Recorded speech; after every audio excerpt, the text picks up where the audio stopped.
Bom, meus amigos, para falar de ética, eu trouxe tudo que eu for falar aqui terá por base uma obra específica. Que eu não vou fazer menção a essa obra, vou fazer reflexões dessa obra no âmbito do serviço público, de uma linguagem simples, acessível para todos, porque eu acredito que tem implicações profundas na ética no serviço público.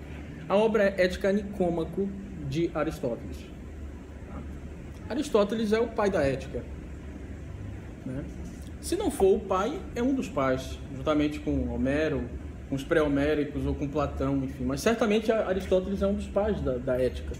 E às vezes eu fico impressionado, pessoas que estudam para concurso público, estudam lá ética, por exemplo, jurídica ou ética da advocacia. E às vezes sem se perguntar de onde vem a ética, por que ética, qual a importância da ética. Então eu vou tentar resgatar um pouco desse histórico, que seria a Ética Nicômaco, na verdade, apesar das pessoas pensarem, é Aristóteles, é um acadêmico, na verdade, a Ética Nicômaco é um livro introdutório para a ética. É como se fosse uma introdução à ética. Então eu vou resgatar essas bases para que a gente possa reverberar e refletir no âmbito do serviço público. Tá? Em primeiro lugar, gente, todo órgão público, uma reflexão que eu posso fazer, todo órgão público, toda autarquia, toda fundação, tem a função, nem que seja parcial, de realizar o ser humano. Todo órgão público, toda autarquia, toda fundação, todos os entes federativos, na sua função, na sua atividade, tem algum modo de colaborar, alguma parcela para a realização do ser humano. Em suma, para a felicidade do ser humano. Para a felicidade do ser humano. Tá? É claro que Aristóteles é bem claro com relação a isso. Ele diz o seguinte: ninguém, nem o Estado, nem o IPHAN, nem o INSS, nem o Banco do Brasil, nem a família, nem o Dr. Sebastião, ninguém tem essa responsabilidade exclusiva. Não, só o Estado vai promover o florescimento, a felicidade das pessoas. Isso é impossível. E eu lá, quando meu filho acorda, eu tenho que ir ao banheiro com ele, que eu tenho que fazer o dever de casa com ele. Isso não é o Estado que vai fazer. E o trato com a sua mãe, o cuidado do seu pai idoso. Quer dizer, também o IPHAN não vai fazer isso. Mas o IPHAN tem uma parcela de contribuição para a felicidade humana. Por quê? Existe na ética uma coisa que a gente chama de bem básico. Como, por exemplo, a vida. Sem a vida, nós não estaríamos aqui hoje, nós não teríamos família, não seríamos professores, pais, profissionais. A vida é um bem básico. Mas dentre os bens básicos, olhe lá, estão experiência estética, que é algo que está dentro, por exemplo, da alçada do IPHAN, que cuida do patrimônio cultural, da diversidade, artístico, né? Parte histórica. Experiência estética é um bem humano básico. Quando você vê uma pintura, um quadro, uma parte histórica de uma cidade, por exemplo. Também é um bem humano básico o conhecimento. E aí um exemplo importante, imagine que você está dentro de uma floresta, perdido com seu amigo. Se você conhece a floresta, conhece a saída, você está ou não está melhor que ele naquela situação? Certamente está. Porque você teve conhecimento ali, não conhecimento instrumental necessariamente, qualquer tipo de conhecimento. E o IPHAN visa também proteger esse conhecimento do nosso passado, da nossa história, até porque nós só podemos saber quem somos hoje, porque a gente tem o resgate e a preservação daquilo que está interior a gente. E dentro disso, gente, é importante notar que o IPHAN tem uma parcela então de contribuição para a realização humana de determinados bens básicos, assim como o INSS tem, Previdência Social, assim como a CEFIM, a CEFA, a Receita Federal tem, e o IPHAN tem também, como todo órgão público, a sua parcela de contribuição. Outra questão importante, gente, isso aqui é fundamental. Veja a sua vida, por exemplo. Sua vida ela é dividida, pelo menos para a gente compreender o que eu vou falar agora. Você tem sua relação com a família, você tem relação com os seus vizinhos, você tem relação com o Estado, paga tributo, paga imposto de renda, você tem relação profissional, né? Você tem vários tipos de relação. E o que eu quero dizer aqui, gente?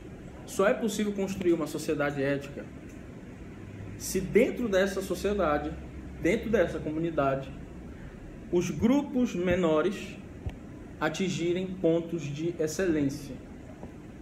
Como é que eu posso explicar isso?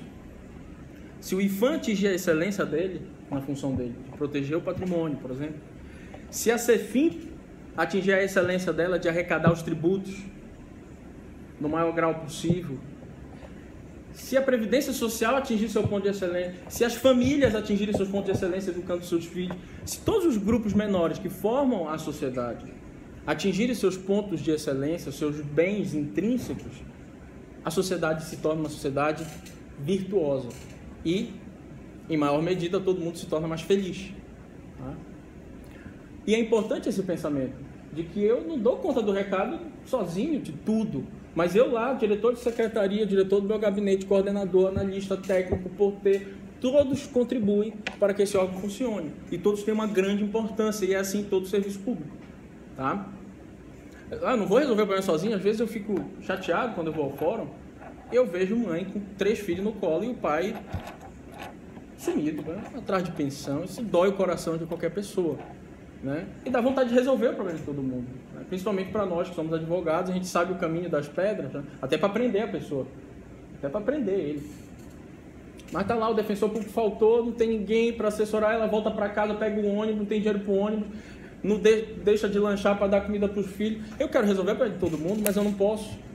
E nenhum de nós aqui, e nenhum servidor público pode resolver o problema do órgão inteiro. Mas pode, dentro da sua competência, dentro da sua alçada, dentro da sua atividade diária, contribuir a sua parcela para o bem daquele órgão, para atingir a função daquele órgão e, consequentemente, você vai estar atingindo a parcela do bem comum de todos. Tá? Então, essa daí é importante. As partes, inclusive não só o IPHAN junto com o INSS, mas dentro do IPHAN e dentro de qualquer órgão tem várias partes. E se essas partes forem harmônicas, se todos empenharem bem sua função, todos forem probos, todos forem competentes, todos se esforçarem dentro daquilo que lhe foi proposto, você vai atingir o ponto de excelência daquele órgão público. Tá? Um outro ponto muito importante que aqui a ética de Aristóteles tem a contribuir, vai soar estranho, vocês vão dizer assim que eu estou mentindo, que é o seguinte: o serviço público é um tipo de amizade. Agora eu vou explicar por quê. Toda vez que a gente fala em amizade, a gente pensa em afeto, no lado emocional, e isso é uma grande mentira. Isso, na verdade, é algo pós-moderno, é algo que a modernidade trouxe, essa ideia de que eu só sou amigo de quem eu gosto. Isso é algo moderno, é algo deturpado, porque na ética, desde Aristóteles, passando por Cristo, passando por Tomás de Aquino, amizade não necessita de afeto. Eu posso ser amigo de alguém por um outro tipo de vínculo, por exemplo, um vínculo social, um vínculo político. E nesse sentido, Aristóteles, por exemplo, diz que existe um tipo de amizade por meio da qual as pessoas estão ligadas por um elo comum. E assim eu sou amigo. Por exemplo, nesse sentido, eu posso considerar que dentro lá do escritório onde eu sou sócio, todos os estagiários, todos os advogados são amigos nesse sentido. São amigos. Não no sentido afetuoso, emocional, mas no sentido da gente ter um elo comum. Está buscando ali proteger os nossos clientes, defender os nossos clientes. Tem um elo comum. Então a gente é amigo nesse sentido que a gente tem um vínculo que nos liga. Não precisa ser de afeto. Tá?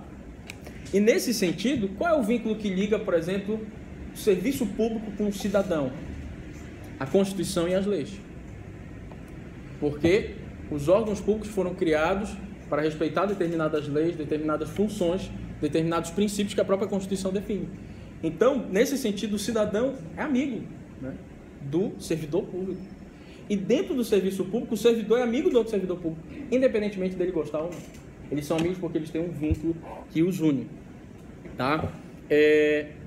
Diante disso, eu gosto muito de uma frase de um romancista britânico, que é o Edward Foster,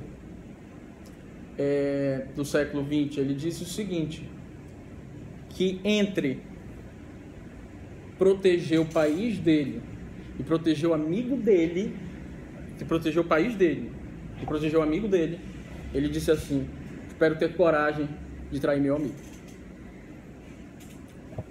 Isso é muito mais profundo do que parece. Ele dá mais importância ao vínculo institucional, social, político, do que o vínculo emocional. É mais importante o vínculo institucional das leis, das resoluções, né, daquilo que vigora como um acordo político dentro do nosso país, do que propriamente um afeto. E aqui é importante. O seu amigo não é seu amigo, porque ele não pode ser favorecido no órgão. O seu amigo emocional não é seu amigo. O amigo do servidor público não é o amigo emocional. Ele não vai fazer o bem para o amigo emocional. Vai fazer o bem para o amigo no sentido que existe um elo comum com um cidadão ou com um colega de profissão, um outro servidor público. Tá? Então isso é que é importante, porque entre proteger o meu país e proteger o meu amigo, prefiro trair meu amigo e cumprir as leis do país, e votar, e pagar o imposto de renda. Tá? Ou seja, conclusão dessa parte aqui, amizade não é uma questão privada, íntima. Tá? Amizade não é uma questão privada, íntima. A amizade pode ser algo estendido e esse sentimento pode se espraiar e contaminar de maneira positiva o trabalho de todos. Terceiro ponto que eu queria tocar, gente, é um ponto que é o mais importante para mim. E é um ponto que me deixaria orgulhoso se eu fosse servidor público, como pretendo ser. Que é, o servidor público é um exemplo para a sociedade. Eu vou explicar por quê. O servidor público é um exemplo para a sociedade, dentro e fora do órgão. Por quê? O que eu seria, por exemplo, eu tenho 2 filhos, sou casado, sou professor de instituições de ensino, tenho amigos. O que eu seria se eu não fosse pai dos meus filhos, filho do meu pai, marido da minha esposa, professor das instituições onde eu ministro e amigo dos meus amigos? Eu seria quem? Ninguém. Não seria nada. Sem o papel social, sem os papéis que nós desempenhamos, pai, filho, servidor público, nós não somos nada sem esses papéis. Só que tem um problema. Cada papel traz consigo responsabilidades e encargos. Tem determinadas responsabilidades que eu nem escolho ter, por exemplo, quando eu tenho um filho. E assim é o servidor público. Quando ele é aprovado e toma posse no concurso público, no cargo público, ou no emprego público também pode ser, ele traz na costa dele, sem ele pretender, sem ele assinar um contrato necessariamente, uma série de obrigações. Uma série de obrigações. É inerente a esse papel cumprir essas obrigações, sob pena de você desempenhar mal esse papel. Tá? E aí, o que é importante, gente? Para cumprir esse papel, aqui o ponto-chave. Não basta fazer bem o nosso trabalho aqui dentro, porque o servidor é um exemplo para a sociedade. Eu tenho uma amiga que é desembargadora e ela sempre diz para mim, quando a gente vai para o aniversário, se encontra no casamento, diz assim, não vou tomar essa cerveja aqui não. Claro que a gente chega a ser um pouco exagerado, mas só para mostrar o exemplo. Porque imagina se eu fico bêbada. Aí vai aparecer lá, juíza, né, tal, vídeo na internet, circula, está bêbada no aniversário. Quer dizer, uma pessoa... E aqui não é questão porque ela é juíza. O analista, o técnico, qualquer um que tenha um cargo público tem um ônus muito maior. Tá? Porque eu, por exemplo, se eu quiser abrir uma empresa, eu vou abrir, eu vou agir de determinada forma, fazer na qualidade que eu quero. Agora, se eu sou servidor público, eu trago comigo uma série de obrigações que eu sequer escolho, que estão nas leis, estão nas resoluções, estão no comitê de ética, estão nas orientações que são dadas ao órgão.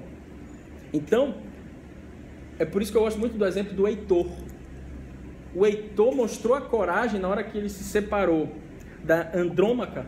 A mesma coragem que ele teve na hora de separar com ela, ele teve no campo de batalha com Aquiles. A mesma coragem. E eu gosto também do outro exemplo da Eleanor Marx, filha do Karl Marx. Foi uma grande ativista, também autora, marxista e sindicalista. Filha do Karl Marx, a mesma compaixão que ela tinha pelo pai dela, o Karl Marx, ela tinha pelos sindicalistas. E a mesma compaixão que ela tinha pelos sindicalistas e pelo pai dela, ela teve com o marido dela, Avelin, que quando estava com ela, casou com uma menina mais nova ao mesmo tempo. A mesma compaixão ela teve com todos. Isso é ser virtuoso. Porque o virtuoso não é o soldado bem treinado que vai para o campo de batalha e desempenha bem o papel dele, porque ele foi bem treinado. O virtuoso não é o servidor público que desempenha bem o seu papel porque já sabe fazer tudo e faz e já sabe tudo. servidor verdadeiro, servidor público, como um exemplo para a sociedade que ele é aquele que faz bem o seu papel e fora do seu órgão público também é um exemplo. As mesmas virtudes de honestidade que você tem aqui, de competência que você tem aqui, você tem que ter também fora daqui. Eu lembro bem de um estagiário, passou lá no escritório, uma vez eu vi ele gritando com uma pessoa da informática. Isso me marcou muito. Faz uns 4 anos já, e eu nunca esqueci essa cena do estagiário gritando com o servidor da informática. Eu disse assim, na minha cabeça, né? Não falei. Pode ser o melhor estagiário do mundo. Pode escrever muito bem. Pode fazer todas as diligências do mundo, mas não serve. Não serve. Né? Assim como o estagiário que sai do escritório e no outro dia está de manhã bêbado, cambaleando na rua, também não serve. Porque não adianta ele ser bom estagiário. Né? A vida, a gente divide, mas é errado dividir. A vida é uma só. A pessoa que você é aqui dentro, você também é na sua casa, você também é com seus vizinhos. A pessoa que você é aqui dentro, você é em todos os lugares, você é a mesma pessoa. Essa ideia de separar o lazer do trabalho, a vida privada da vida pública, é uma invenção da modernidade, que veio com o iluminismo. E é falsa. É absolutamente falsa. Você é a mesma pessoa. E as mesmas virtudes que você tem aqui, você tem que desempenhar lá fora. Eu lembro bem de um outro exemplo de um policial rodoviário federal, pontual, assíduo, ajudava os colegas e participava de milícia. Mas não adianta nada. O servidor é exemplo dentro e fora, né? Principalmente aqui o servidor, né? Um exemplo fora. Fora daqui também. Imagina, vocês são do Instituto, uma autarquia federal, né? Que tem fins comensuráveis. Chegando já para a metade aqui, falei que eu não ia demorar, no máximo 50 minutos. Existe, gente, uma ética. A gente pode falar de comissão de ética, pode falar de ética jurídica, qualquer ética, mas a gente tem que assumir uma coisa. Tem uma ética que está além do que eu estou falando aqui, que é a ética que já está corporificada, legislada, digamos assim, nas resoluções, na Constituição, nas leis. Por exemplo, tem a lei de improbidade. Se você se beneficiar numa licitação aqui, ou se você favorecer um amigo, ou se você oferir uma vantagem indevida, ou aceitar um presente, você está sendo improbo. E essas leis, essas resoluções, elas estão solidificadas. Ou seja, tem uma ética, claro, que vai além do que já está escrito, né? Como essas, algumas do que eu falei aqui, mas tem uma ética que já está lá positivada. E aqui vem a questão importante. Essa ética positivada que trata de transparência, que trata da necessidade da publicidade de todos os atos, que trata da necessidade de respeitar a moralidade, de não se favorecer, não se beneficiar, não usar em proveito próprio as coisas públicas. Essa ética corporificada, ela está sujeita à opinião pessoal do servidor público? Certamente não. E aqui uma coisa importante que eu vou falar a vocês. Eu não tenho opinião? Tenho. Em que medida, então, do ponto de vista ético, o servidor público pode ter a sua opinião prevalecendo sobre algumas outras coisas? Eu vou explicar aqui a minha posição, o que eu considero. E eu vou dar um exemplo para falar isso. Os gregos, né, berço da filosofia que a gente está falando aqui, diziam o seguinte, que era inquestionável que o que eles tinham em comum é superior a qualquer tipo de vida bárbara que eles chamavam. Então, muito embora eu conheço vários, né, servidores de alta capacidade intelectual, tenham muito a contribuir, a gente precisa pensar uma coisa. Eu acho que o que eu penso é melhor do que está na resolução, o que eu penso é diferente do que está nas leis, o que eu penso é melhor, então vou fazer diferente. Não pode ser assim. Porque o que a gente tem em comum, mesmo que seja deficitário, mesmo que seja o melhor de todos, por uma questão de segurança jurídica, de também possibilidade de convivência social e não virar uma anarquia, o que a gente tem em comum vale muito mais do que as minhas excelentes ideias que eu tenho na cabeça. Agora tem um detalhe, o servidor é um intelectual, o servidor pode sim ter suas opiniões. Em que medida essas opiniões são válidas, na minha opinião? Primeiro, opinião para criticar as imperfeições do homem. Criticar as imperfeições do colega, corregedoria, né? Eu não sei qual é o procedimento interno na comissão de ética daqui, mas ele tem essa margem para dizer o seguinte: olha, a missão do órgão não é preservar o patrimônio. E aquela casa ali tombada que está sendo demolida? Não, isso está errado. Ou seja, para criticar as imperfeições, porque ninguém é perfeito e nada é perfeito. Nenhuma instituição é perfeita. As leis não são perfeitas também. Mas nesse aspecto você vai e critica. Olha, não. Assim como os juízes, por exemplo, eu vejo direto. Mas peraí, uma audiência que o advogado e as partes ficam esperando 2 horas, isso aí não está imperfeito, não pode ser assim. Vamos marcar menos audiência por dia, né? Para que as pessoas esperem lá no máximo 10, 20, 30 minutos. Ficar aguardando 2, 3 horas, perder a manhã inteira. Então, é imperfeito, vamos mudar isso. E uma outra questão que para mim é a principal, que o servidor tem que sim ser um intelectual e propor soluções. São nos casos que nós não temos uma resposta já pré-fabricada, uma resposta pronta. Então, sei lá, um exemplo, tem uma placa dizendo que não pode entrar cachorro, mas a pessoa é cega, está com guia. Eu geralmente quando digo para meus alunos que não pode entregar trabalho digitado, eu quero tudo manuscrito. Eu sempre falo para meus alunos que eu quero manuscrito. Aí vem uma pessoa e diz: olha, eu tenho LER, eu tenho problema aqui no pulso, eu posso entregar escrito? É outra situação. E aqui o servidor tem que ter a inteligência, né, e a formação para lidar com essas situações novas. Porque toda comunidade, gente, e todo órgão tem os seus fins. E para caminhar rumo a esses fins, não é um caminho assim livre, né? Uma rua sem... Não, vai ter lombada, vai ter buraco, né? No sentido metafórico, você vai ter que lidar com toda essa situação, porque rumar esses telos de preservar o patrimônio histórico, a diversidade, a cultura, o aspecto artístico, não é fácil. Eu vou lidar com situações ao longo do caminho, eu vou precisar estudar, eu vou precisar aparecer, eu vou precisar me dedicar, me debruçar a situações novas.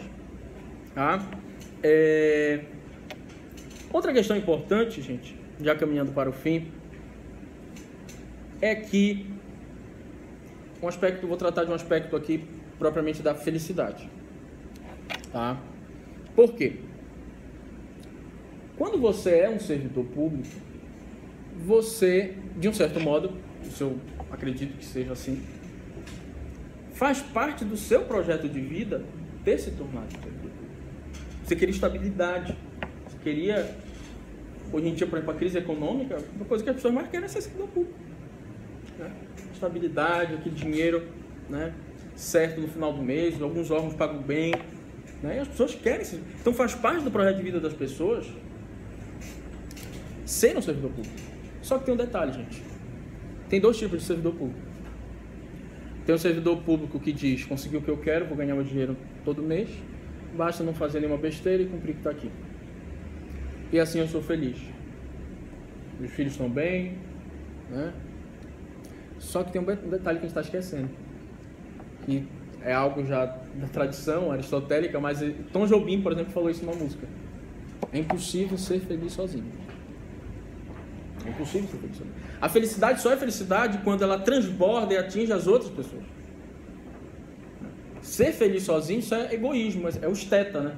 Que a gente chama, o esteta é aquela pessoa que faz tudo para o seu prazer próprio. O seu prazer é o que lhe move, né? Então, não, meu salário está certo, estou fazendo tudo certinho. E o colega lá está tendo dificuldade, está do lado do trabalho, não está sabendo fazer. Mas eu estou feliz. Não, isso não é felicidade. Porque a felicidade só é felicidade quando ela transborda e atinge o outro. Então, a felicidade exige sacrifício.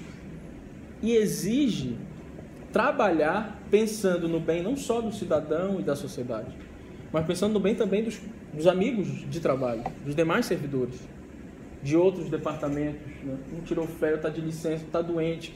Né? Isso implica também um esforço contínuo para atingir e tentar também contribuir com o bem das outras pessoas, os projetos de vida das outras pessoas. Tá? Agora tem uma questão importante. Os recursos são escassos. Você não tem o recurso que a gente precisa. Eu não sou o professor que eu gostaria de ser. nós não temos a escola que nós gostamos de ter, nós não temos o trânsito que nós... Mas a gente pode melhorar. Pode melhorar. Sempre é possível melhorar. Tá? Sempre é possível caminhar, mesmo que nunca a gente vá atingir, mesmo que a gente nunca atinja a perfeição. Então nós não somos as pessoas, os servidores que a gente queria ser. É difícil dizer, não, eu sou o pai, o professor, eu sou o servidor, eu sou o amigo que eu queria ser. É impossível. Tanto é que aqui naquela música, Chico Buarque, Beatriz, ele diz assim, a felicidade é sempre por um triste. Porque sempre que você acha que você está feliz, tem que melhorar. Tem que melhorar, tem que ser um pai melhor, meu filho tem que estar na adolescência, agora tem que ler mais livros porque os outros já estão lendo, e agora o órgão mudou, a tecnologia mudou, as demandas são outras, o patrimônio já é outra questão. Ou seja, sempre você vai ter que caminhar. Então não existe o servidor perfeito. Existe aquele que já caminhou bastante. Então a felicidade é sempre por um triste. Né? E aqui é importante. O servidor, isso é um mito que eu sempre falo para meus alunos. Isso não existe. Eu não conheço. Essa história de que servidor não gosta de trabalhar ou que é acomodado. Meus amigos, servidores que são meus amigos, ficam 4 horas a mais do que o horário do serviço. Trabalham muito mais do que pessoas da iniciativa privada. Tá? Se esforçam muito mais. São verdadeiros guerreiros, gente, servidores públicos nesse país. Isso tem que ser dito mesmo. Eu tenho amigos que são assessores de desembargador. O tribunal fecha 2 horas. Eu ligo 6 horas e digo, amigo, vamos lá tomar um chopp. Nós sabemos que eu estou aqui no tribunal. Está de 8 da manhã às 6 da tarde no tribunal. Ou seja, os servidores são verdadeiros guerreiros. Mas qual é o grande problema aqui? Não tem um fundo de verdade na história de que o servidor é acomodado. Eu desconsidero isso totalmente. Agora, existe sim um servidor que estanca do ponto de vista do conhecimento, do ponto de vista da melhoria, da sua melhoria, tanto profissional quanto ética e humana. Tem, porque nós nunca conseguimos ser perfeitos. Não existe nada perfeito, gente. Talvez Jesus Cristo, para quem é cristão, ou outra, talvez Deus seja perfeito, mas nas relações humanas não existe nada perfeito, nem o servidor público é perfeito. Sempre você pode fazer um parecer melhor, sempre você pode atender melhor o cidadão, sempre pode buscar melhoria, sempre você pode fazer uma decisão melhor, uma licitação com mais lisura, com maior lisura, com mais concorrência, privilegiando o interesse público, atingindo em maior grau esse fim do órgão e assim por diante. E para concluir, gente,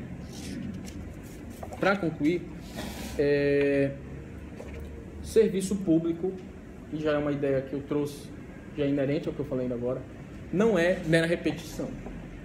Muita gente diz, não, vocês vão fazer sempre. Não, isso não existe. E vocês sabem que isso não é verdade. Muito pelo contrário. É claro que existe um grau de repetição, como nós advogados. Às vezes uma defesa com o cliente é igual para o do outro, e a gente faz aquilo. Mas as situações vão mudando. E por conta dessa necessidade contínua de buscar esse fim, no caso do órgão, porque se todos os órgãos conseguirem atingir essa excelência, esse fim, a gente contribui para o florescimento humano, para o bem comum de todos. A gente precisa, dentro dos recursos que são escassos, dentro das nossas limitações também, buscar sempre, nessas situações novas, essas melhorias. Então, gente, agradeço pela atenção de vocês e estou à disposição para eventuais perguntas, reflexões que vocês possam ter. Obrigado.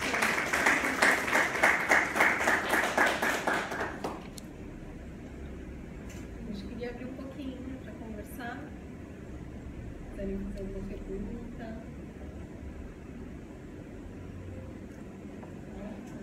Bom dia, meu nome é Tatiana. Bom dia.